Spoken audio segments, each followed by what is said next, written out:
Dulu aku disusun, dipoles, dan dipamerkan seperti boneka porselen. Tapi ternyata, luka membuatku manusia, dan tangan yang menolongku bukan milik penguasa, melainkan orang yang bahkan dunia anggap tak penting. Hidup ini bukan tentang apa yang kita miliki, tapi siapa yang kita perjuangkan.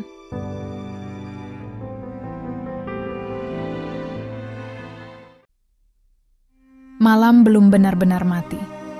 Di kejauhan, langkah kaki terakhir telah hilang di telan gelap, menyisakan sunyi yang menggantung di udara seperti kabut tipis yang enggan menguap. Jono menarik gerobaknya, perlahan. Rodanya berdecit pelan di jalanan berkerikil yang licin oleh hujan semalam. Jaket lusuhnya menggantung di tubuh kurusnya, basah dan dingin. Nafasnya mengepul tipis di udara. Ia berhenti di sudut tempat biasa, dekat kontainer besar di belakang pasar yang sudah tutup sejak maghrib. Bau menyengat langsung menyergap hidung, tapi itu sudah jadi bagian hidupnya. Hidungnya sudah terlalu terbiasa untuk memprotes. Tangannya yang kasar mulai bekerja. Pelan-pelan ia membuka kantong-kantong hitam besar, menyingkirkan plastik sisa rumah tangga, kardus-kardus basah, dan botol-botol kosong yang bisa dijual ke pengepul. Ia tak buru-buru. Jono sudah tahu, kadang yang paling berharga justru tersembunyi di lapisan paling dalam. Sunyi makin pekat. Bahkan jangkrik pun seolah ogah bersuara. Hanya suara gesekan plastik dan gelegak nafas tuanya yang terdengar. Sampai matanya menangkap sesuatu. Sesuatu yang tidak biasa.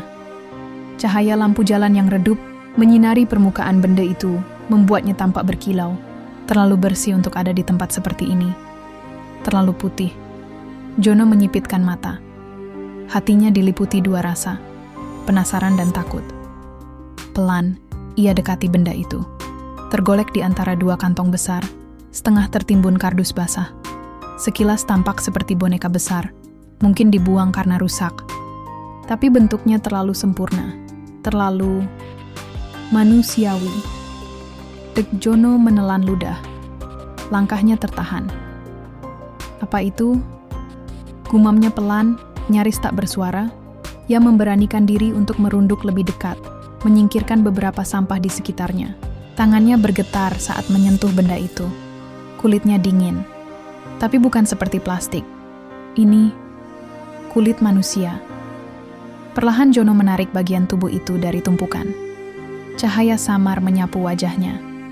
Wajah putih pucat, dengan rambut pirang kusut, dan kulit yang penuh luka memar. Bibirnya membiru, namun masih tampak lembut. Jono terpaku. Itu bukan boneka, itu manusia. Seorang wanita, seorang bule. Tubuh Jono menegang, ingin lari, tapi kakinya tertancap di tanah. Keringat dingin membasahi pelipisnya, meski udara begitu menggigit. Perempuan itu tiba-tiba mengerang pelan. Jono nyaris jatuh saking kagetnya. Astaga, masih hidup. Bisiknya panik. Kepalanya berpaling ke kiri kanan, berharap ada orang lewat. Tapi siapa yang lewat di jam segelap ini? Tak ada. Bahkan suara kendaraan pun nihil. Jono menunduk lagi. Perempuan itu bergerak sedikit, mencoba membuka mata tapi gagal. Ya Allah, ini orang. Kenapa bisa di sini? Siapa yang buang? Tangannya gemetar saat mencoba menyentuh pundak si wanita, memastikan bahwa ini bukan ilusi. Tubuhnya dingin, tapi lemah, masih bernyawa. Jono mundur satu langkah. Kepalanya kacau. Otaknya yang sudah penat oleh hidup keras di jalanan, tak siap menerima hal aneh seperti ini. Tapi ia tahu satu hal. Kalau dibiarkan, perempuan ini bisa mati. Tapi kalau dibawa, polisi bisa curiga. Dia hanya pemulung. Tak akan ada yang percaya padanya. Namun, ia tak punya hati untuk pergi begitu saja. Nafas perempuan itu mulai pendek. Ada suara lirih seperti bisikan dari bibirnya. Bahasa asing. Mungkin minta tolong. Mungkin hanya gumaman. Tapi cukup untuk menusuk hati Jono. Dengan jantung berdebar, ia melepas jaket kumalnya dan menyelimuti tubuh perempuan itu. "Tahan ya, Mbak. Jono bantuin," katanya pelan. Meski ia sendiri tak tahu apa yang akan ia lakukan selanjutnya.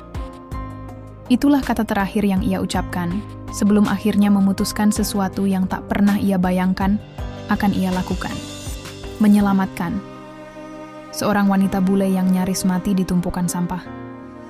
Jono memanggul tubuh wanita itu dengan susah payah. Beratnya bukan hanya karena fisik, tapi karena beban pikiran yang menggelayut di kepala. Setiap langkah terasa seperti menarik rantai besi panjang. Langit masih kelam, tak sedikit pun menunjukkan tanda-tanda pagi. Jalanan lengang, sepi, tapi Jono merasa seperti sedang diawasi. Paranoia mulai menggigit jiwanya. Gubuknya terletak di ujung kali kecil, di balik deretan bangunan tua yang sudah ditinggalkan. Bukan tempat layak huni, tapi cukup tersembunyi. Cukup aman, setidaknya selama ini. Sesampainya di gubuk, ia meletakkan tubuh wanita itu di atas tikar anyaman yang hanya dialasi kardus. Lantai tanah lembab menguatkan hawa dingin malam. Dengan napas memburu, Jono segera menyalakan lampu minyak yang temaram, lalu duduk menatap wanita itu yang masih terbaring. Napasnya lemah, tubuhnya menggigil. "Ya Allah, siapa sih kamu, Mbak?" bisiknya. Tangannya gemetar saat ia menyeka wajah si wanita dengan kain bersih satu-satunya yang ia punya, bekas baju anaknya dulu. Luka memar di pelipis, dan pundaknya mulai terlihat jelas. Ada bekas cakaran di lengan, dan noda darah kering di bagian punggungnya. Jono tak tahu harus mulai dari mana. Ia ambil air hangat dari panci bekas, hasil menjerang air tadi sore. Pelan-pelan, ia bersihkan luka-lukanya. Tak ada perban, hanya sobekan kain tua. Tak ada antiseptik, hanya air garam seadanya. Saat ia menekan luka di bahu si wanita, tubuh itu menggeliat pelan. Suara lirih kembali terdengar. Bahasa asing, tak bisa ia mengerti. "Tenang, Mbak, tenang." Gumam Jono sambil mencoba menenangkan, meski dirinya sendiri tak tenang. Selesai merawat seadanya, Jono duduk menyandarkan diri di sudut gubuk. Ia mengusap wajahnya yang kotor. Hening. Hanya suara aliran kali kecil dan detak jantungnya sendiri yang terasa. Lalu muncul suara yang paling tidak ingin ia dengar. Suara di dalam kepalanya sendiri. "Kamu bawa cewek bule pingsan ke rumah. Gak sadar itu bisa bahaya? Kalau dia mati, polisi bakal nuduh kamu." "Kamu siapa?" "Pemulung. Orang gak punya. Siapa yang bakal percaya kamu nemu dia?" Begitu saja, Jono menutup telinganya, meski tahu percuma. Suara itu tetap datang, menggempur pikirannya seperti badai. Ia berdiri, melihat keluar lewat celah pintu. Masih sepi. Tapi apa dia bisa menyembunyikan ini lama-lama? Atau harusnya tadi ia tinggalin saja di tumpukan sampah. Biar orang lain yang temukan. Biar polisi yang urus. Tapi wajah itu, luka-luka itu. Gadis itu jelas korban, bukan pencuri, bukan penipu. Ia jelas disakiti, dibuang seperti sampah. "Kalau kamu jadi anakku, apa aku juga tega ninggalin?" Gumam Jono pelan, matanya mulai basah. Anaknya, sudah bertahun-tahun pergi, tak pernah kembali. Mungkin sudah lupa pada bapaknya yang tinggal di gubuk reot ini. Ia kembali duduk di samping wanita itu. Dilema terus menggigit. Melapor, berisiko dituduh macam-macam. Menyembunyikan, juga bisa jadi masalah besar. Jono menatap wajah si wanita yang kini tampak sedikit lebih tenang. Tapi napasnya masih tak stabil. Tubuhnya tetap dingin. Akhirnya ia ambil satu keputusan kecil. Ia akan jaga wanita ini malam ini, setidaknya sampai sadar. Kalau masih hidup esok pagi, baru ia pikirkan langkah selanjutnya. Sementara itu, ia hanya bisa berdoa. Semoga wanita ini benar-benar selamat. Dan semoga Tuhan tidak menuliskan musibah untuknya karena keputusannya malam ini. Tapi jauh di lubuk hatinya yang paling dalam, Jono tahu. Sejak ia menemukan gadis itu di tumpukan sampah, hidupnya sudah tidak akan sama lagi. Dan pagi ini, keyakinan itu terbukti. Suara lembut, serak, dan lemah memecah keheningan gubuk rayotnya. "Where am I?" Jono, yang sedang memeras kain untuk mengompres dahi si gadis, langsung tersentak. Ia menoleh cepat, melihat wanita itu membuka mata perlahan. Mata biru terang itu menatap langit-langit gubuk, kemudian berpindah padanya. Kacau, ketakutan, dan kebingungan bercampur jadi satu. Mbak, bangun ya. Astaga, ucap Jono gugup, setengah lega, setengah panik. Wanita itu mencoba duduk, tapi tubuhnya masih lemah. Jono buru-buru membantu, menopangnya dengan hati-hati. Pelan-pelan aja, jangan dipaksa, katanya, sambil menyandarkan punggung si wanita ke tumpukan karung goni yang ia susun jadi semacam bantal. Wanita itu mengedarkan pandangan. Matanya menelusuri dinding bambu yang berlubang-lubang, atap sengkaratan, lantai tanah kering yang dingin. Semua terasa asing. Aroma kayu terbakar dan sabun cuci murah menguar samar dari pojok dapur. Where is this? What? What happened? Suara itu bergetar. Jono terdiam sejenak. Ia menggaruk kepala, bingung harus jawab apa. Bahasa Inggrisnya terbatas, tapi ia menangkap maksud pertanyaan itu. Ini rumah saya. Gubuk saya maksudnya. Saya nemuin kamu. Semalam di TPS, kamu luka-luka. Saya bawa ke sini. Tolongin sebisanya. Wanita itu menatap Jono. Matanya menyipit, berusaha mencerna kata-kata yang tak semua ia pahami. Lalu dengan suara lemah, ia berkata, I don't understand. Jono menghela napas. Ia tahu ini akan rumit. Nama kamu siapa? Tanyanya perlahan sambil menunjuk ke dada, memberi isyarat. Nama kamu? Wanita itu menunduk. Lama. Lalu bibirnya bergetar pelan. Lena, katanya. I think my name is Lena. Jono mengangguk pelan. Lena. Oke. Lena. Saya Jono. Ia menunjuk dirinya sambil tersenyum ramah. Jono. Lena mencoba tersenyum kembali, tipis. Tapi wajahnya masih dipenuhi tanda tanya. Ia memegangi kepala yang dibalut kain. Matanya berkedip bingung. I don't remember. I don't know what happened. I don't know where I am. Ia mulai panik. Napasnya memburu. Tubuhnya gemetar. Hei, tenang. Lena, tenang. Kamu aman di sini. Saya nggak jahat. Saya bantuin kamu. Oke? Kata Jono mencoba menenangkan. Lena menatapnya ragu-ragu. Tapi mata Jono tak menyimpan niat buruk. Ada ketulusan yang jarang ia lihat, bahkan di tempat-tempat mewah yang pernah, entah kapan, ia kunjungi. Ia menarik napas panjang, mencoba menenangkan diri. I remember nothing. Only Lena. Jono mengangguk lagi. Gak apa-apa, pelan-pelan aja. Mungkin nanti ingat sendiri. Namun, dalam hati, Jono gelisah.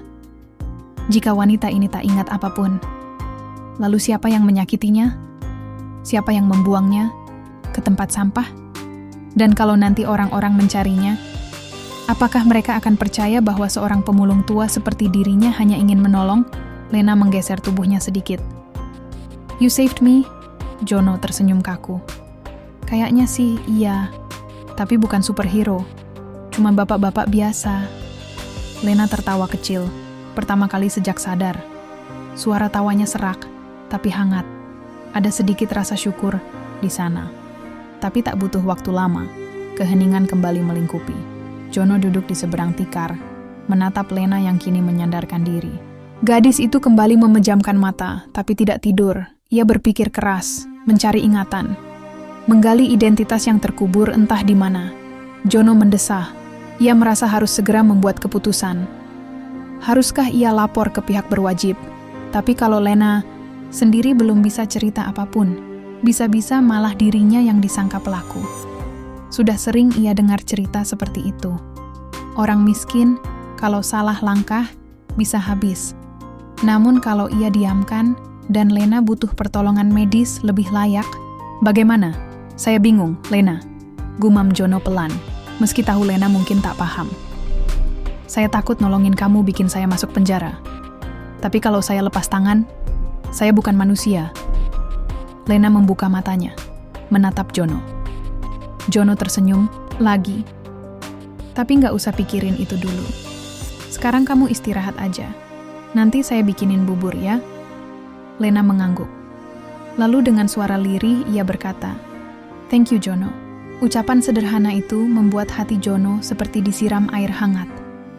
Di usianya yang renta, di tengah hidup keras yang nyaris tanpa warna, ada seseorang, meski tak dikenal, yang menyebut namanya, berterima kasih, dan mempercayainya. Untuk pertama kalinya dalam waktu lama, Jono merasa hidupnya mungkin berarti. Dan di dalam gubuk kecil di pinggir kali itu, dua jiwa yang sama-sama tersesat mulai saling menemukan pijakan. Hari-hari berikutnya mengalir perlahan seperti aliran air got yang tenang di belakang gubuk. Lena masih belum pulih sepenuhnya, tapi warna di pipinya mulai kembali. Sesekali ia tersenyum, sesekali juga ia menatap kosong ke langit, mencari ingatan yang entah kapan kembali. Namun satu hal pasti, Lena merasa aman. Jono bukan orang yang banyak bicara, tapi kebaikannya tak membutuhkan kata-kata. Ia memasakkan bubur dengan beras hasil pemberian tetangga, menyuapi Lena dengan tangan yang kasar tapi lembut, dan menjemur selimut pinjaman agar tetap hangat untuk malam-malam dingin mereka. Suatu pagi, Lena duduk di depan gubuk. Ia memeluk lutut, menatap matahari yang baru naik. Rambut pirangnya kusut, tapi mata birunya tampak damai. Jono muncul dari balik gerobaknya sambil membawa sebungkus nasi bungkus. Tadi ada yang buang nasi ini masih utuh, sayang kalau dibiarin. Lena mengangguk pelan, lalu menatap Jono lama. "You always help me." "Why?" Jono duduk di sebelahnya.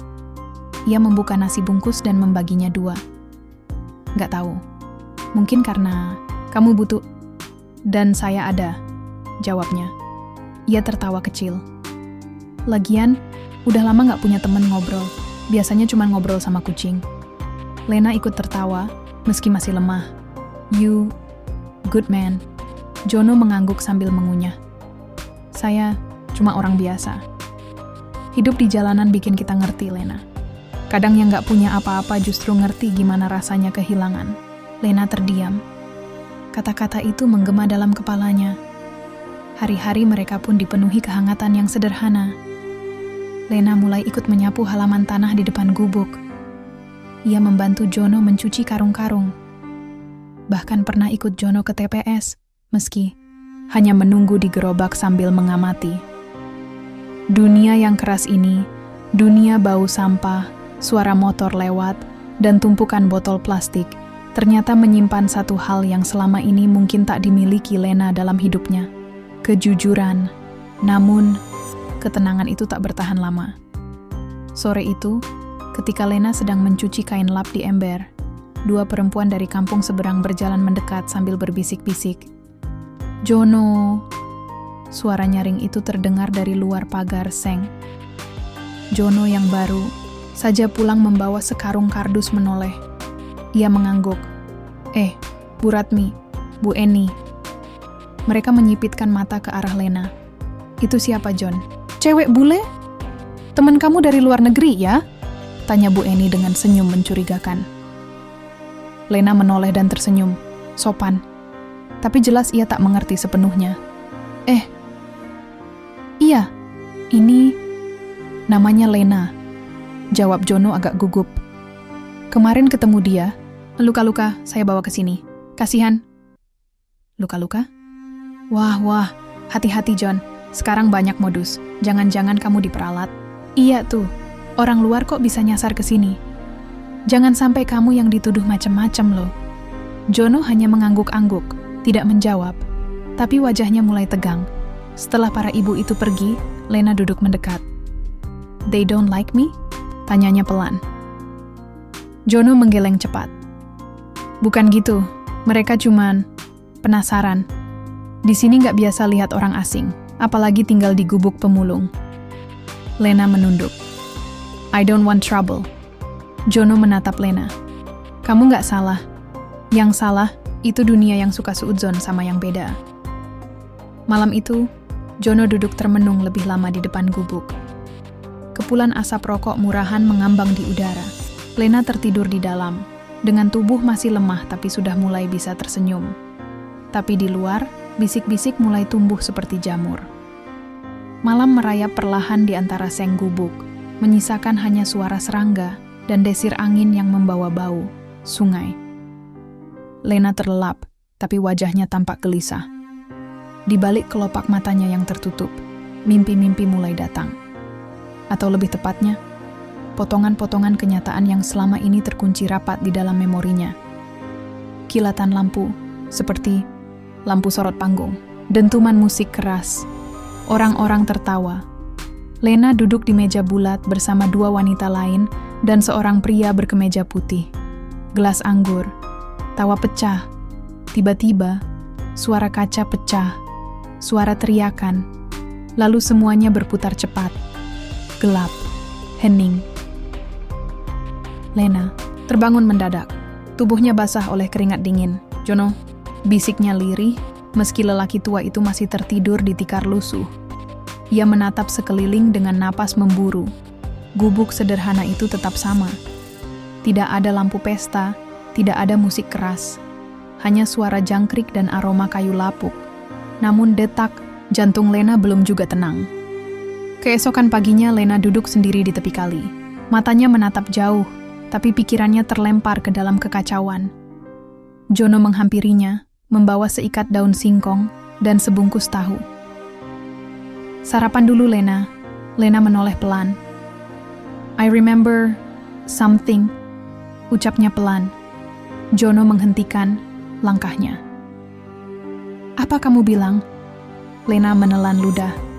"I saw party, loud music, many people, then shouting, broken glass, then dark. I don't know what happened next." Jono duduk di sampingnya. Wajahnya berubah serius. "Kamu ingat nama tempatnya atau siapa aja yang ada di situ?" Lena menggeleng pelan. "No, just flashes, like dreams, but real." Jono mengangguk pelan. "Mungkin itu awal dari ingatanmu kembali." Ia menunduk, berpikir keras. "Lena," lanjutnya perlahan, "kamu harus siap. Bisa jadi ingatan yang akan kembali bukan hal yang enak." Lena menggigit bibir bawahnya. "I feel someone hurt me. Maybe try to kill me." Jono menatapnya lama. Hatinya mencelos. "Kamu yakin?" "I saw blood. Maybe mine, maybe someone else's. But I feel fear, big fear." Jono menarik napas dalam-dalam. Ia menatap ke arah sungai, yang mengalir tenang, bertolak belakang dengan gejolak batin yang kini mengisi kepalanya. Di satu sisi, ia ingin melindungi Lena, seperti selama ini. Tapi jika Lena benar-benar korban percobaan pembunuhan atau penculikan, berarti bahaya bisa kapan saja datang kembali. "Apa kamu mau saya lapor ke polisi?" tanyanya pelan. Lena terdiam lama. "No," katanya akhirnya. "Not yet. I don't trust anyone." Jono mengangguk pelan, mengerti. Ia tahu dunia bisa kejam, terutama pada mereka yang tak berdaya dan tak dikenal. Namun sejak Lena menginjakkan kaki di gubuk reotnya, hidup Jono tak lagi sama. Ia seperti punya alasan untuk bangun setiap pagi. Ada yang harus ia jaga, ada yang harus ia lindungi. Malam harinya, Lena kembali tidur lebih awal. Tapi kali ini ia menaruh pisau dapur kecil di bawah bantal. Di luar, Jono duduk termenung lebih lama di depan gubuk. Kepulan asap rokok murahan mengambang di udara. Lena tertidur di dalam, dengan tubuh masih lemah tapi sudah mulai bisa tersenyum. Reddit.com/1 detik.com/1 pagi harinya, Jono memutuskan untuk membeli kopi di warung dekat jembatan. Warung itu kecil, dengan televisi tua yang selalu menyala. Saat Jono menyeruput kopi panasnya, berita pagi mulai ditayangkan. Seorang wanita asing dilaporkan hilang di Jakarta. Identitasnya belum diketahui, namun ciri-cirinya: rambut pirang, mata biru, tinggi sekitar 170 cm, kata pembawa berita. Detik.com+, 2 antara news.com+, 2news.detik.com+, Dua Jono tertegun. Wajah di layar memang sedikit berbeda dari Lena, namun ada kemiripan yang mencolok. "Pak Jono, kenapa melongo begitu?" tanya pemilik warung. "Itu, wajahnya mirip dengan seseorang yang saya kenal," jawab Jono ragu. "Wah, kalau begitu hati-hati, Pak. Siapa tahu orang itu sedang dicari-cari," ujar pemilik warung sambil tertawa. Kecil, Jono kembali ke gubuknya dengan pikiran kacau. Sesampainya di sana, Lena sedang duduk di depan gubuk, menatap langit. "Lena, aku melihat berita tentang wanita asing yang hilang. Wajahnya mirip denganmu," kata Jono. Lena menoleh dengan mata membesar. "Really? Are you sure?" "Not exactly, but there's a resemblance," jawab Jono. Lena terdiam sejenak, lalu berkata, Maybe someone is looking for me. Or maybe someone wants me gone." Jono menatap Lena dengan penuh kekhawatiran.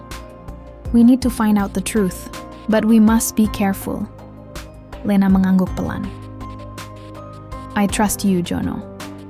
Malam itu, Lena kembali tidur dengan gelisah. Mimpi-mimpi buruk menghantuinya. Suara teriakan, cahaya terang, dan rasa takut yang mendalam. Di luar, Jono duduk termenung, mencoba menyusun rencana untuk mencari kebenaran tanpa membahayakan Lena. Keesokan harinya, Jono memutuskan untuk mencari informasi lebih lanjut tentang berita tersebut. Ia pergi ke warnet terdekat dan mencari berita tentang wanita asing yang hilang. Informasi yang didapatnya masih minim, namun ia mencatat setiap detail yang mungkin berguna. Sementara itu, Lena mulai mencoba mengingat lebih banyak tentang masa lalunya. Setiap kilasan ingatan yang muncul membuatnya semakin yakin bahwa ada sesuatu yang tidak beres. Ia merasa bahwa dirinya mungkin bukan hanya korban, tetapi juga target dari sesuatu yang lebih besar. Dalam kebingungan dan ketakutan, Lena dan Jono berusaha mencari kebenaran. Namun pertanyaan terbesar tetap menghantui mereka. Apakah Lena adalah orang yang dicari atau seseorang yang sengaja dibuang? Beberapa hari berlalu sejak Jono melihat berita tentang wanita asing yang hilang. Mereka menjalani hari-hari dengan waspada, namun mencoba untuk tetap tenang. Lena mulai belajar bahasa Indonesia dengan cepat, berkat bimbingan Jono dan interaksi dengan warga sekitar. Suatu pagi, saat Jono sedang menyortir barang bekas di dekat gubuknya, ia melihat seorang pria asing berdiri di ujung gang. Pria itu mengenakan kemeja rapi dan membawa tas selempang. Ia tampak memperhatikan lingkungan sekitar dengan seksama. "Pak Jono, ada tamu," kata Bu Siti, tetangga mereka, sambil menunjuk ke arah pria tersebut. Pria itu mendekat dan memperkenalkan diri. "Selamat pagi, saya Budi, petugas dari Dinas Sosial. Kami sedang melakukan pendataan warga miskin di daerah ini." Jatimtimes.com. Jono merasa ada yang aneh. Biasanya, petugas Dinas Sosial datang bersama tim dan mengenakan seragam resmi. Namun, pria ini datang sendirian dan berpakaian seperti warga biasa. "Maaf Pak Budi, biasanya petugas datang bersama tim dan membawa surat tugas. Apakah Bapak bisa menunjukkan identitas atau surat tugas?" tanya Jono dengan hati-hati. Pria itu tampak gugup sejenak, lalu berkata, "Maaf, saya lupa membawa surat tugas, tapi saya benar dari Dinas Sosial. mediacenter.riau.go.id +22 jatimtimes.com +2news.detik.com Jono semakin curiga. Ia memutuskan untuk tidak memberikan informasi apapun dan berkata, "Maaf Pak, saya sedang sibuk. Mungkin Bapak bisa datang lagi lain waktu dengan surat tugas." mediacenter.riau.go.id. Pria itu tersenyum kaku dan pergi. Namun sejak saat itu, Jono merasa diawasi. Ia sering melihat pria itu mondar-mandir di sekitar lingkungan mereka, seolah mencari sesuatu. Malam harinya, Jono menceritakan kejadian tersebut kepada Lena. "Lena, ada pria yang mengaku dari Dinas Sosial datang tadi. Tapi aku merasa dia bukan petugas sungguhan," kata Jono. Lena tampak khawatir. "Mungkin dia mencari saya. Saya takut, Jono. Kita harus berhati-hati. Jangan keluar sendirian dan selalu waspada," ujar Jono. Keesokan harinya Jono memutuskan untuk melaporkan kejadian tersebut kepada ketua RT setempat. Ia menceritakan tentang pria yang mencurigakan itu dan meminta agar warga lain juga waspada. Sementara itu, Lena mulai merasa paranoid. Setiap suara langkah di luar gubuk membuatnya cemas. Ia merasa bahwa masa lalunya semakin mendekat, siap untuk menghancurkan kehidupan barunya bersama Jono. Dalam ketegangan yang terus meningkat, Jono dan Lena harus memutuskan langkah selanjutnya. Apakah mereka akan terus bersembunyi atau menghadapi kenyataan yang mungkin mengungkap kebenaran tentang identitas Lena? Malam itu, Lena duduk termenung di depan gubuk, menatap langit yang gelap. Angin malam berhembus pelan, membawa aroma sampah yang khas dari lingkungan sekitar. Jono duduk di sampingnya, mencoba memberikan ketenangan. Lena, Jono, aku merasa ada sesuatu yang penting yang terlupakan. Setiap malam, mimpi-mimpi itu datang membuatku gelisah. Jono, apa yang kamu lihat dalam mimpi itu, Lena? Lena, aku melihat pesta besar, orang-orang berdansa, lalu tiba-tiba ada keributan, suara teriakan, dan semuanya menjadi gelap. Jono menatap Lena dengan penuh perhatian, mencoba memahami apa yang sedang dialaminya. Jono, mungkin itu adalah bagian dari ingatanmu yang perlahan kembali. Cobalah untuk mengingat lebih banyak detail. Lena menutup matanya, mencoba menggali ingatan yang tersembunyi. Tiba-tiba, ia teringat akan sebuah percakapan yang pernah didengarnya. Lena, aku ingat seseorang berbicara tentang dokumen penting, tentang korupsi di perusahaan. Aku adalah saksi dari semua itu. Ayah angkatku terlibat dalam korupsi besar, dan aku tahu terlalu banyak. Jono terkejut mendengar pengakuan Lena. Ia menyadari bahwa Lena berada dalam bahaya besar jika identitasnya terungkap. Jono, Lena, jika kamu benar-benar saksi dari kasus besar itu, kamu harus berhati-hati. Mereka mungkin mencarimu untuk membungkam. Lena, aku tidak tahu harus bagaimana, Jono. Aku takut, tapi aku juga ingin kebenaran terungkap. Jono memegang tangan Lena dengan lembut, mencoba memberikan kekuatan. Jono, kita akan mencari cara untuk melindungimu dan mengungkap kebenaran. Kamu tidak sendiri dalam hal ini. Malam itu, Lena merasa sedikit lebih tenang. Ia tahu bahwa perjalanan untuk mengungkap kebenaran akan sulit dan berbahaya, tetapi dengan dukungan Jono, ia merasa lebih kuat untuk menghadapi masa lalunya. Lena menyandarkan kepalanya ke bahu Jono. Angin dini hari mengusap pelan wajah mereka, tapi pikiran keduanya tak tenang. Lena tahu, setelah pengakuannya tentang skandal besar yang ia saksikan, hidup mereka tak akan sama lagi. Sementara Jono tahu, bahaya bisa datang kapan saja, dari arah yang tak terduga. Keesokan harinya, langit Jakarta tampak murung, seolah ikut memantulkan beban rahasia yang baru terbuka. Jono pergi keluar sebentar untuk mencari kardus bekas di lapak pasar dekat rel kereta. Ia butuh udara, butuh jarak untuk berpikir. Tapi, dunia memang tak memberi banyak ruang bagi orang miskin seperti dirinya. Saat ia melintasi gang sempit yang biasa ia lewati, seorang pria dengan kemeja rapi, tapi dengan topi lusuh menunduk, menghampirinya. Pak Jono, ya?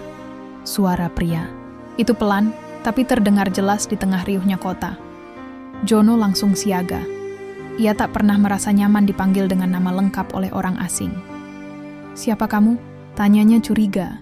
Pria itu tersenyum kecil, mengeluarkan sebatang rokok, menyalakannya dengan gerakan tenang, terlalu tenang untuk ukuran orang biasa. Nama nggak penting, Pak. Tapi yang penting, saya datang bawa kabar baik, katanya sambil menyelipkan selembar kartu nama mewah ke dalam saku rompi kumal Jono. Saya kerja untuk pihak yang sangat tertarik sama tamu asing Bapak di gubuk. Jono diam. Darahnya terasa mengalir lebih cepat. Ia pura-pura tidak paham. Saya nggak ngerti maksud kamu. Pria itu tersenyum lebar, seolah sudah hafal reaksi macam itu. Pak Jono, kita nggak usah main pura-pura. Saya tahu perempuan itu masih hidup, dan saya tahu dia ada sama Bapak. Tapi tenang, saya bukan polisi. Saya malah bisa bantu. Bapak pasti butuh uang, kan? Dari dalam jaketnya, pria itu mengeluarkan amplop coklat. Tebal, nyata. Ia menggoyangkannya sedikit di depan wajah Jono. 50 juta tunai. Malam ini juga. Asal Bapak kasih tahu lokasinya. Kami akan urus dia dengan cara yang tenang. Jono menatap amplop itu lama. Ia bisa membayangkan beras bertumpuk di dapur, atap bocor yang akhirnya bisa diperbaiki, bahkan warung kecil impiannya yang selama ini hanya tinggal khayal. Tapi kemudian wajah Lena melintas di benaknya. Perempuan bule itu, yang beberapa hari lalu tergeletak di tumpukan sampah seperti boneka rusak, kini sudah bisa tersenyum, bahkan bercanda dalam bahasa Indonesia meski masih terbata. "Apa yang akan kalian lakukan ke dia?" tanya Jono. Suaranya datar, tapi matanya menyimpan bara. Pria itu tertawa pelan. "Pak Jono, ini dunia orang besar. Bapak nggak akan ngerti. Yang penting, dia bukan urusan Bapak. Lagi pula, dia bukan siapa-siapa Bapak, kan?" Jono menatap pria itu. Ia merasa seperti dilempar ke dalam jurang moral, uang atau nyawa. "Aku cuman pemulung," gumamnya. "Tapi bukan berarti aku bisa dibeli." Pria itu mengangkat alis. "Yakin? Ini baru tawaran pertama. Bisa lebih, Pak.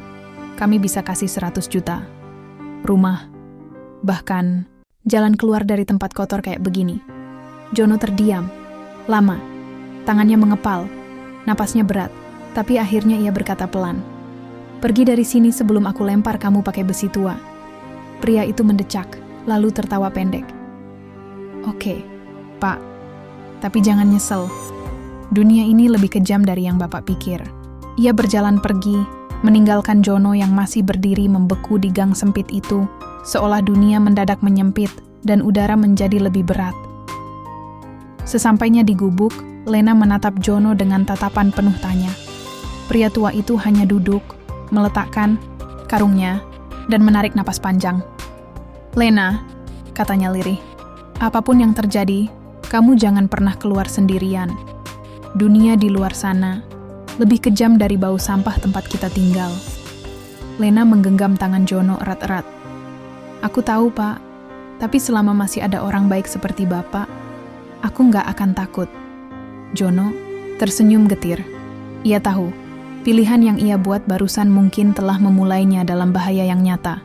Tapi ia juga tahu, ia memilih menjadi manusia, bukan monster. Malam itu, Lena tak bisa tidur. Matanya terbuka lebar, menatap langit-langit, gubuk reyot yang seolah ikut merasakan tekanan dan ketegangan yang menggantung di udara. Jono sudah berusaha menenangkan, tapi tatapan pria itu malam ini terlalu banyak diam, terlalu banyak pikiran. Hingga dini hari, sebuah suara pelan tapi jelas memecah kesunyian. Tuk, tuk, tuk. Suara langkah pelan di atas papan kayu tua. Disusul suara engsel pintu berderit, bukan karena angin. Jono langsung bangkit dan memberi isyarat agar Lena tiarap di balik karung plastik. Ia meraih linggis karat yang biasa ia gunakan mengorek-orek sampah. "Siapa di sana?" seru Jono pelan, menggertak. Tak ada jawaban. Hanya derap langkah yang semakin dekat. Jono mendekati pintu dan mengintip dari celah. Dua bayangan, satu memegang sesuatu seperti tongkat, satunya lagi sibuk mengamati sekitar. Brak, pintu jebol. Jono langsung mengayunkan linggis ke arah sosok pertama yang menerobos masuk. Tapi lelaki bertopi itu dengan sigap menangkis dan membalas dengan dorongan keras yang membuat Jono terjatuh ke lantai. "Cari cewek itu," bentak salah satu dari mereka. Lena sudah tiarap di kolong rak usang, menahan napas. Tapi debu yang beterbangan membuatnya batuk pelan, cukup terdengar. "Di sana!" teriak si penyerang. Jono melompat, menubruk mereka tanpa pikir panjang. "Lari, Lena, sekarang!" Dengan tubuh gemetar, Lena berlari menabrak tirai kain gubuk dan berlari keluar malam. Diterangi lampu jalan remang-remang dan langit yang tertutup awan. Teriakan dan suara langkah kaki mengejar membelah malam. Jono menyusul tak lama kemudian, darah menetes dari pelipisnya. Tapi ia terus berlari, menyusuri gang, lorong sempit, dan jalanan kecil yang biasa ia lewati saat mencari barang rongsokan. Lena nyaris terjatuh beberapa kali. Sandalnya putus, kakinya luka, tapi ia tak berhenti. Rasa takut mengalahkan rasa sakit. Setelah hampir setengah jam berlari, mereka akhirnya bersembunyi di balik kontainer kosong di dekat stasiun kecil yang sudah tak aktif. Nafas keduanya terengah-engah. Jono bersandar, matanya sayu menatap Lena, yang lututnya gemetar hebat. Kamu nggak apa-apa? Tanya Jono sambil mengatur napas. Lena menggeleng. Aku takut. Aku juga, jawab Jono jujur. Tapi selama kita bareng, kita cari cara. Kita bisa. Suara motor berputar di kejauhan. Lampu senter menyapu dinding kontainer. Mereka kembali diam, menahan napas. Setelah situasi agak tenang, Jono menarik Lena keluar dari persembunyian. Kita nggak bisa balik ke gubuk. Mereka bakal datang lagi. Kali ini, mungkin nggak cuma 2 orang. Lalu, kita kemana? Ke tempat teman lama. Dulu dia sama-sama ngais rejeki kayak aku. Sekarang tinggal di kampung pinggir kali. Tempatnya jauh dari keramaian. Aman, untuk sementara. Perjalanan mereka menyusuri rel tua, dan jalan tikus memakan waktu hampir 2 jam. Lena mulai berjalan, terpincang. Kaki telanjangnya lecet dan penuh luka. Tapi ia tak mengeluh. Setiap detik ia sadar. Hidupnya dipertaruhkan. Dan satu-satunya orang yang bisa ia percaya hanyalah seorang pemulung bernama Jono. Sampai akhirnya, mereka tiba di sebuah rumah kayu sederhana terletak di antara ilalang tinggi dan pohon bambu. Mas Jono, seorang lelaki paruh baya, keluar membawa lampu minyak. Wajahnya terkejut sekaligus waspada. Aku butuh tempat sembunyi, Karyo. Ini Lena. Nanti aku jelaskan. Tapi sekarang, kami butuh aman. Karyo menatap Lena dari ujung kepala sampai kaki. Matanya menyipit, tapi ia membuka pintu dan mengangguk. Cepat masuk. Kita bicara nanti. Di dalam rumah kecil itu, Lena akhirnya bisa duduk, meski rasa gelisah tak juga reda. Pak Jono, gumamnya pelan. Mereka benar-benar mau aku mati, ya? Jono menatap mata Lena, sorot matanya tegas walau lelah. Iya, tapi selama aku masih bisa jalan dan bernapas, aku nggak akan biarin kamu mati. Lena menunduk, air mata menetes diam-diam. Ia sadar, pengejaran baru saja dimulai.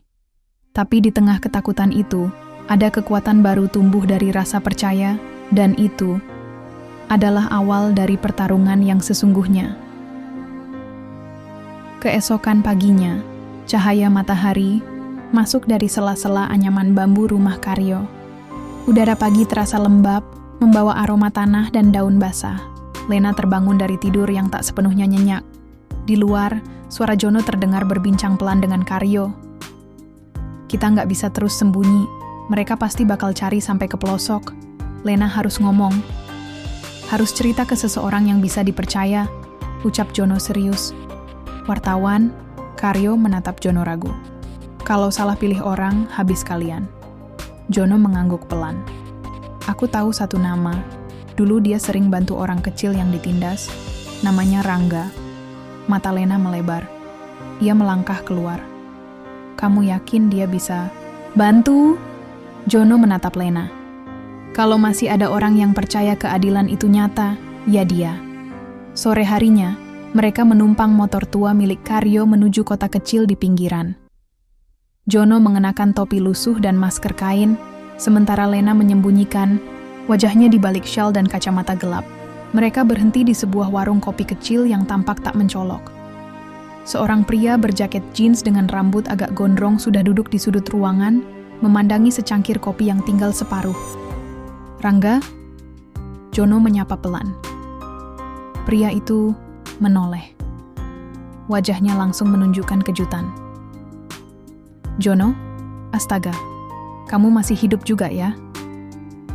Dan masih belum jadi orang kaya, sahut Jono, mencoba santai. Ia lalu menoleh ke Lena. Ini Lena. Rangga berdiri dan menjabat tangan Lena dengan sopan. Saya Rangga. Kalau Jono bilang kamu penting, berarti kamu benar-benar penting. Mereka bertiga duduk. Jono menatap Lena dan memberi isyarat. Sekarang waktunya, bisik Jono. Lena menarik napas panjang. Ia menyingkap syal yang menutupi wajahnya. Mata Rangga membelalak. Tunggu, kamu yang diberita ya? Yang katanya hilang waktu pesta ulang tahun anak konglomerat itu? Lena mengangguk perlahan. Suaranya bergetar. Nama saya Elena Fisher. Saya bukan sekadar hilang.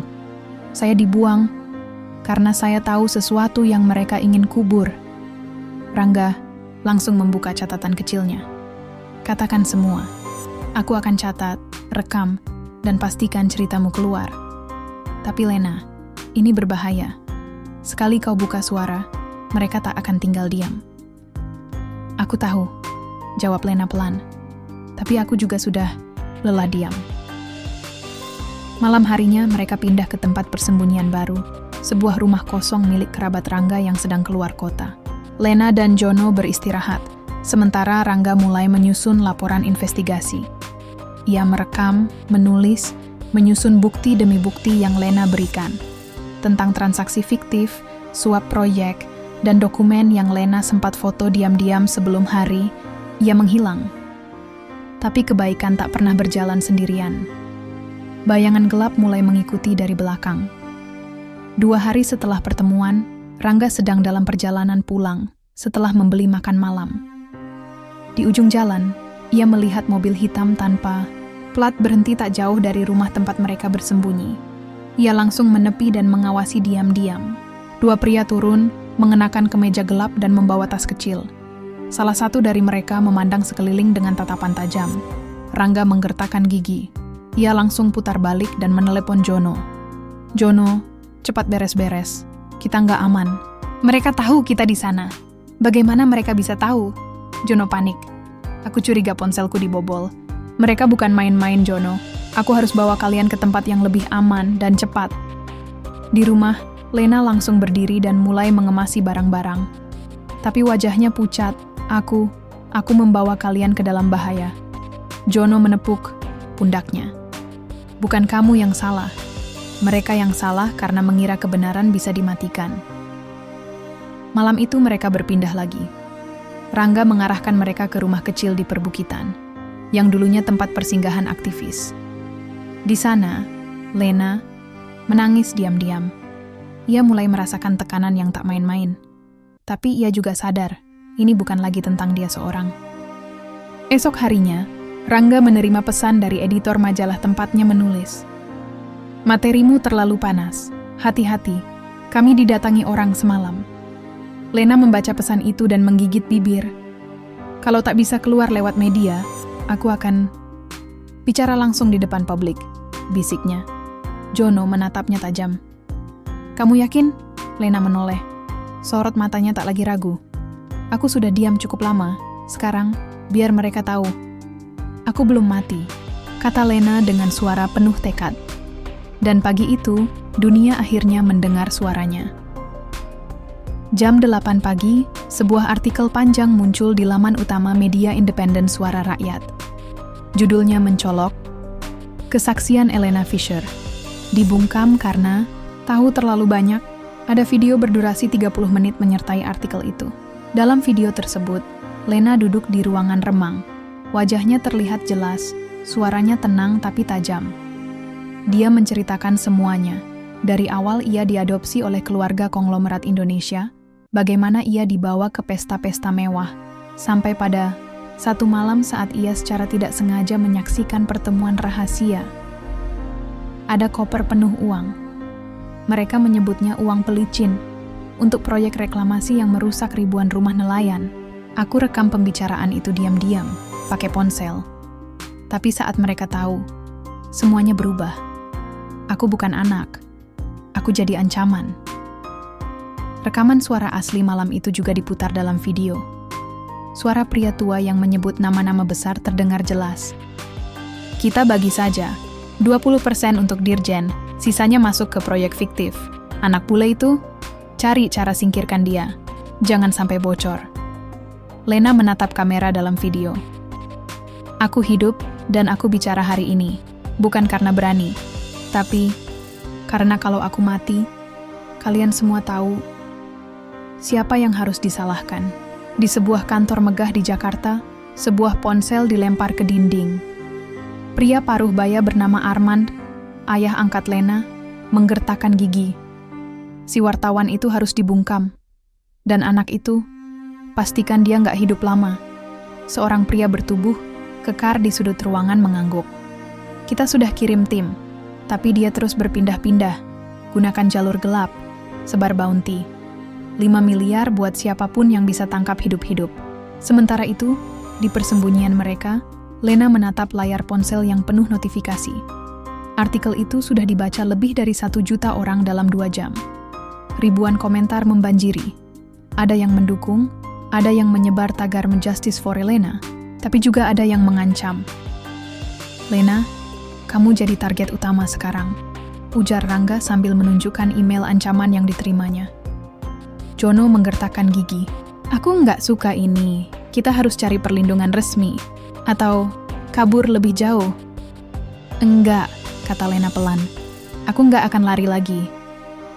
Rangga menatap Lena dalam-dalam. Kita bisa minta perlindungan saksi, tapi sistemnya rawan. Banyak oknum di dalam. Lena berdiri dan berjalan ke jendela. Di luar, hutan kecil mulai diterpa gerimis.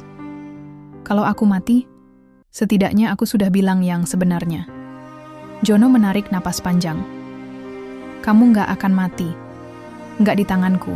Kita cari jalan. Tapi mulai sekarang kita harus ganti pola. Kita harus bikin mereka takut. Rangga mengangguk. Aku sudah kirim rekaman asli ke beberapa jurnalis luar negeri. Sekarang, kalau mereka ganggu kamu, dunia akan tahu lebih banyak. Tiba-tiba, notifikasi ponsel Lena berbunyi. Ia membuka pesan dari akun anonim. Kau pikir dunia akan melindungimu? Kau milik kami, Lena. Dan kami akan menjemputmu. Tangannya gemetar. Tapi ia menatap layar itu lama. Lalu ia tersenyum tipis. Kalau mereka datang, pastikan kamera tetap menyala. Artikel itu menjadi viral. Beberapa media internasional mengangkatnya. Pihak keluarga konglomerat langsung mengadakan konferensi pers, menyangkal semua tuduhan, dan menyebut Lena sebagai gadis tidak waras, yang trauma karena diculik. Anak itu punya delusi, kata pengacara keluarga dalam siaran langsung. Dia hilang ingatan setelah kecelakaan. Jangan percaya omongannya. Namun dunia sudah melihat cukup. Beberapa anggota DPR mulai buka suara. Ada yang diam-diam menghubungi Rangga untuk mengonfirmasi detail kasus. Sebagian bahkan mengaku pernah mencium aroma korupsi dalam proyek yang sama. Namun di balik semua itu, bayangan tetap bergerak. Semakin terang Lena bersuara, semakin gelap bahaya yang mengincar. Malam itu, Lena duduk di pojok ruangan, memeluk lututnya. Ia menatap nyala lilin kecil di meja. Jono, bisiknya. Iya, kalau aku harus hilang, kamu teruskan. Jono, duduk di sebelahnya, menatap tajam. Kita mulai ini bareng, dan kita akan akhiri bareng. Mereka bisa punya uang, punya kuasa, tapi kita punya kebenaran. Lena menoleh, matanya basah. Tapi senyum kecil terbit di wajahnya. Terima kasih, katanya. Di luar, suara motor asing berhenti beberapa meter dari rumah. Jono langsung berdiri. Matikan lampu, kita nggak sendirian. Lena mengangguk. Kali ini, ia tidak lari. Ia hanya menyiapkan ponselnya, kamera menyala. Jika ini akhir, biarlah terekam. Dan jika ini awal, maka dunia belum melihat apa-apa. Suara motor asing yang berhenti. Di depan rumah membuat Lena dan Jono waspada. Mereka mematikan lampu dan menahan napas, berharap suara itu hanya kebetulan. Namun ketukan keras di pintu memecah keheningan. Goodnovel.com. Pak Jono, kami dari imigrasi. Mohon buka pintu, terdengar suara tegas dari luar. Jono menatap Lena dengan cemas. Sembunyi di kamar belakang. Jangan keluar sampai aku bilang aman, katanya pelan. Lena mengangguk dan berlari ke kamar belakang. Jono membuka pintu dan 2 petugas imigrasi masuk dengan wajah serius. Kami mendapat laporan bahwa Anda menyembunyikan seorang warga negara asing tanpa dokumen resmi. Kami harus memeriksa rumah Anda. kata salah satu petugas. Jono mencoba tetap tenang. Silakan, tapi saya tidak menyembunyikan siapapun. Petugas mulai memeriksa setiap ruangan. Saat mereka mendekati kamar belakang, Lena menyadari bahwa dia harus bertindak. Dia membuka jendela dan melompat keluar, berlari ke hutan di belakang. Rumah, salah satu petugas melihat gerakan itu dan berteriak, "Dia kabur! Kejar!" Jono mencoba menghalangi mereka, tetapi petugas lain menahannya. Anda ditahan karena menghalangi tugas petugas dan menyembunyikan orang asing ilegal. Mereka memborgol Jono dan membawanya ke mobil.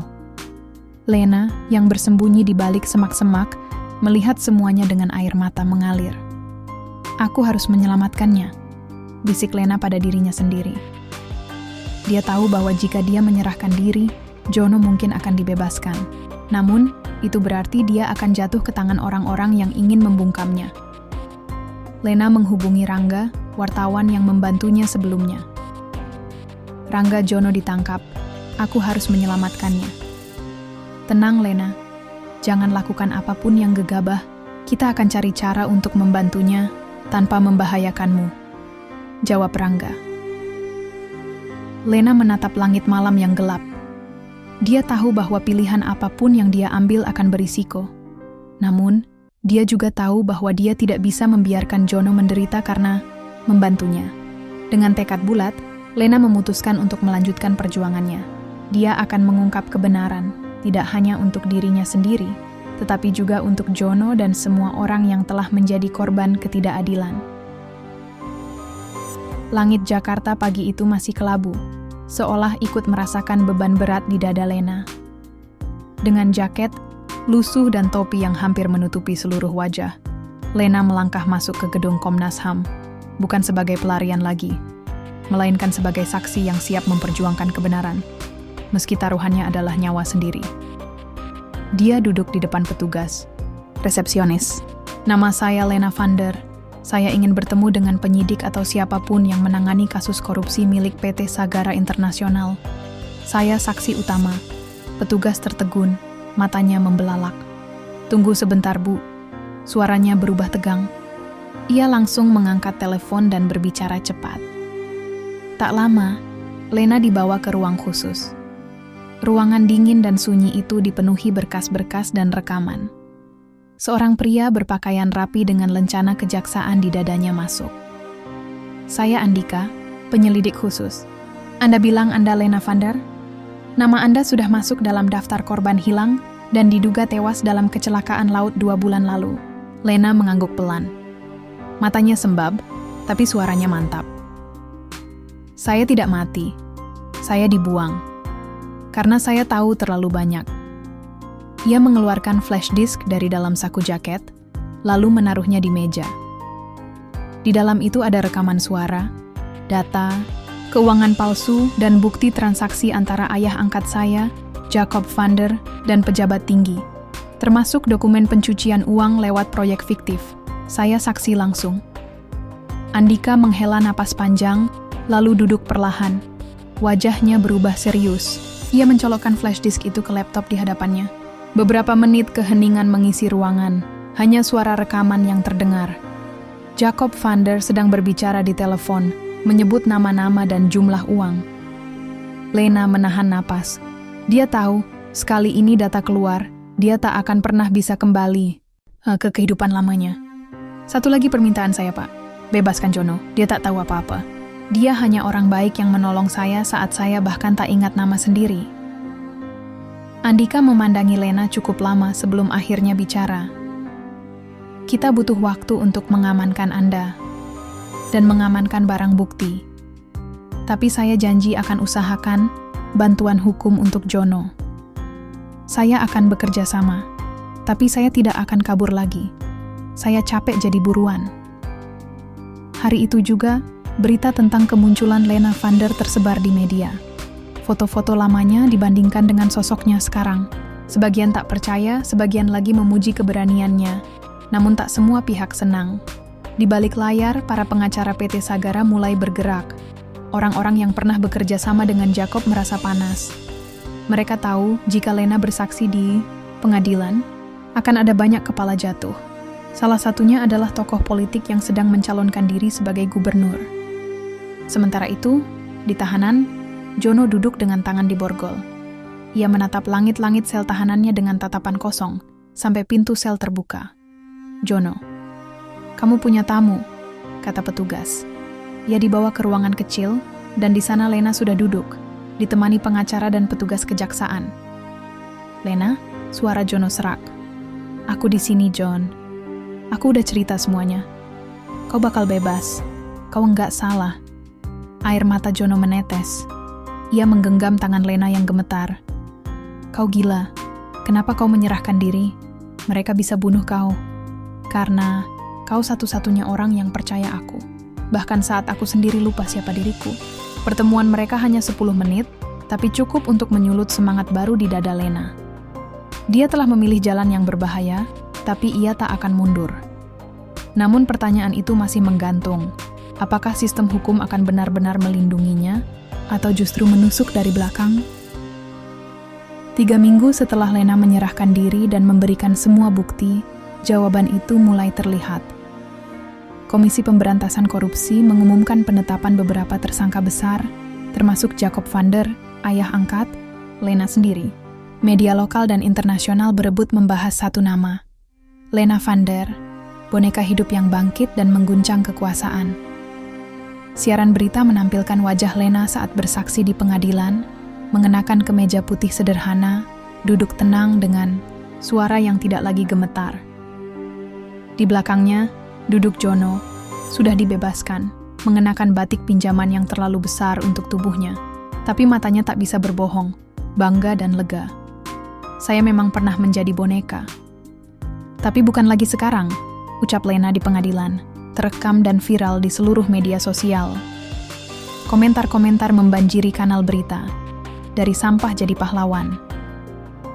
Orang kecil itu penyelamat bangsa, bukan parasit. Jono bukti bahwa kemanusiaan tak kenal status. Di sebuah tayangan talk show nasional, Lena diundang untuk berbicara.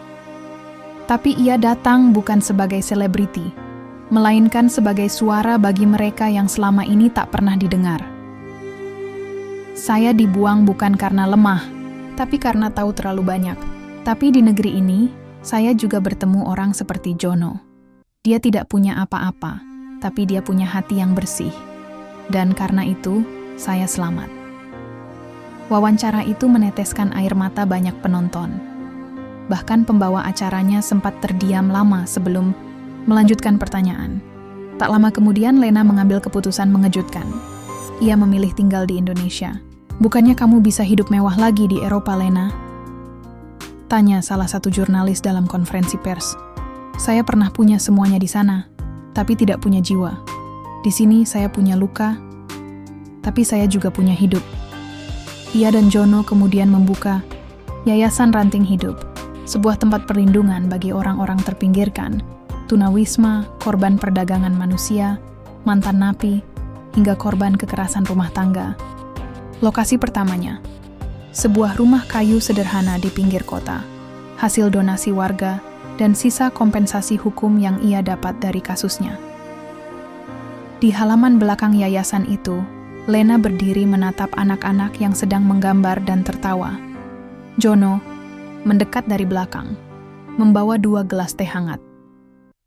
"Kau yakin enggak nyesel, Len? Maksudku, hidupmu dulu mewah. Sekarang tiap hari bau dapur dan suara anak-anak ribut," godanya. Lena tertawa. "Aku baru merasa hidup, John. Dulu aku cuma boneka, di etalase. Sekarang aku benar-benar manusia." Mereka duduk berdampingan di bangku panjang, memandangi cahaya sore yang jatuh lembut di antara pohon mangga. Tak ada kemewahan, tapi ada kedamaian. Di akhir hari, Lena menulis di buku harian barunya. "Dulu aku disusun, dipoles, dan dipamerkan, seperti boneka porselen. Tapi ternyata, luka membuatku manusia. Dan tangan yang menolongku bukan milik penguasa, melainkan orang yang bahkan dunia anggap tak penting. Hidup ini bukan tentang apa yang kita miliki, tapi siapa yang kita perjuangkan."